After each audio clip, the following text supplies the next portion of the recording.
आप देख रहे हैं सूर्य तरंग न्यूज। ईरान के सुप्रीम लीडर अली खामेनेई की मौत के बाद ईरान में लोग सड़कों पर उतरे हैं और ईरान ने अपना नया कमांडर इन चीफ नियुक्त किया। ईरान ने खामेनेई की मौत के बाद 40 दिन का राष्ट्रीय शोक घोषित किया। इजरायल और अमेरिका के हमले की निंदा संयुक्त राष्ट्र प्रमुख ने भी की। ईरान ने नए सुप्रीम लीडर का ऐलान कर दिया है और हमले के बाद भड़के ईरान ने भी पड़ोसी देशों में स्थित अमेरिकी एयरबेस को निशाना बनाया। हमले ऐसे समय में हुए जब हाल ही के दिनों में तनाव बढ़ गया है।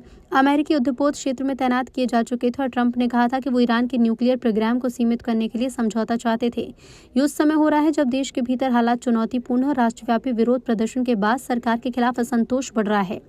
संयुक्त राष्ट्र प्रमुख एंटोनियो गुतारेस ने ईरान पर अमेरिकी इजरायल के हवाई हमले की शनिवार को निंदा की और क्षेत्र और पूरी दुनिया को संकट से निकालने के लिए तत्काल बातचीत शुरू करने की अपील की। संयुक्त राष्ट्र सुरक्षा परिषद के महासचिव एंटोनियो गुतारेस ने आपातकालीन बैठक में कहा कि स्थिति को बिगाड़ने से रोकने के लिए हर संभव कोशिश की जानी चाहिए। उन्होंने चेतावनी दी और कहा कि वरना व्यापक संघर्ष होने की आशंका है। इससे नागरिकों और क्षेत्रीय स्थिरता के लिहाज से गंभीर परिणाम हो सकते हैं। ईरान पर हमले का भारत में विरोध शुरू हो गया है। खामेनेई की मौत के बाद जम्मू कश्मीर में विरोध हुआ। लोगों ने अमेरिका इजरायल के खिलाफ नारेबाजी की। देखिए, जो खबर आ रही थी खामेनेई साहब के हवाले से जो खबर आई है वो खबर सही है और एक अजीम लीडर को आज हम लोगों ने खो दिया है। और ये कोई पहला मौका नहीं है जब हमने किसी लीडर को खोया हो, मगर हाँ, हम दुनिया वालों से इतना जरूर कहना चाहेंगे कि इस अजीम लीडर की मौत हम भूले नहीं है और ये बात हम अपनी नस्लों को ही बतलाएंगे और हमारी नस्लें इस बात को हमेशा याद रखेंगी कि किस तरीके से रोजे की हालत में हमारे अजीम लीडर को धोखा दे करके अमेरिका और इसराइल जलील लोगों ने शहीद किया है।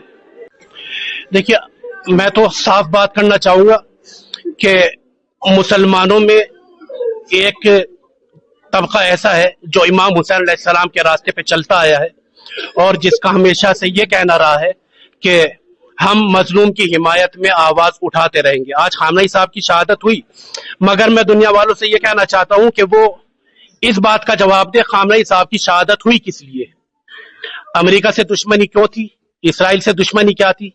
सिर्फ उनकी दुश्मनी ये थी कि वो मजलूम फिलिस्तीनियों के हक में आवाज उठाते रहे, दुनिया खामोश रही और जो भी ईरान के तरफ और ईरान की तरफ से नहीं बोला है, मैं उनको यही कहूंगा, वो नाम के मुसलमान हो सकते हैं मगर हकीकत में वो सब के सब यजीद के तरफदार हैं और जो हुसैनी है वो हमेशा मजलूम की तरफदारी करता आया है।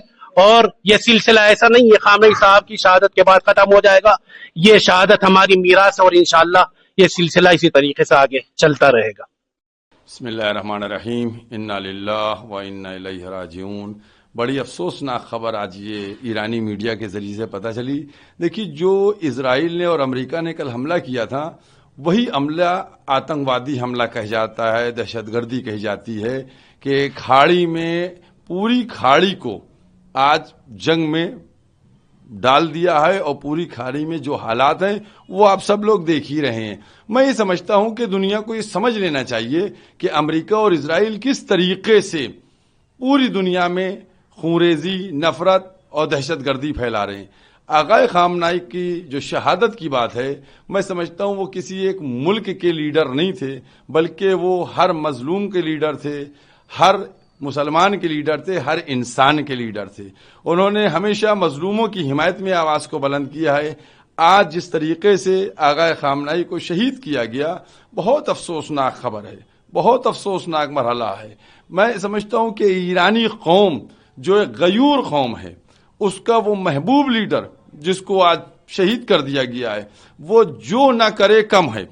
क्योंकि जिस तरीके से कल रात से कल से हमले पूरे मिडिल ईस्ट में किए जा रहे हैं, मैं समझता हूं उनका वो लीडर अब उनके दरमियान नहीं रहा है, उनको वो रोकने वाला नहीं रहा है। अब जो जंग हो रही है वो किस मरहले में पहुंचेगी किसी को नहीं मालूम है, लेकिन इतना मुझे यकीन है कि जीत इंशाअल्लाह ईरान की होगी, कामयाब इंशाअल्लाह ईरान होगा। बहरहाल कि जो आगाए खामेनेई की रेलत है पूरी दुनिया के मुसलमानों के लिए और मजलूमों के लिए एक गम और एक सदमा है।